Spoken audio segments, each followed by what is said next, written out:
ช่างปวดร้าวเหลือเกินทุกครั้งที่เห็นเธอเดินไปกับใครบอกฉันสักคำว่าไม่รักฉันจะไปหากเธอมีใครคนนั้นที่ดีกว่าบอกฉันสักคำว่าไม่รักฉันจะลา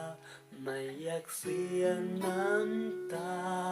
ให้กับเธออีกต่อไปเคยบอกว่ารักกันเคยบอกว่าฉันดีทำอย่างนี้ไม่ให้รักยังไงไว้ก็หลอกให้รักเธอจนแทบจะบ้าตายแต่สุดท้ายก็ทิ้งฉันไปอยู่กับเขาปล่อยให้ฉันร้องไห้คนเดียว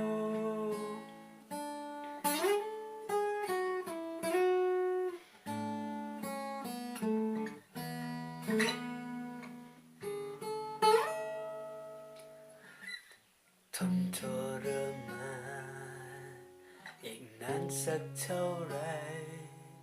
กับหัวใจที่เธอทำเป็นว่าแค่ไม่รักไม่ว่าอะไรไม่ต้องมาดูแลปล่อยลอยแผลหัวใจฉันเลยบอกฉันสักคำว่าไม่รักฉันจะตายหากเธอมีใครคนนั้นที่ดีกว่าบอกฉันสักคำว่าไม่รักฉันจะลาไม่อยากเสียน้ำตาให้กับเธออีกต่อไปเคยบอกว่ารักกันเคยบอกว่าฉันดีทำอย่างนี้ไม่ให้รักยังไงไว้ก็หลอกให้รักเธอ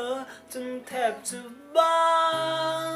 ตายแต่สุดท้ายก็ทิ้งฉัน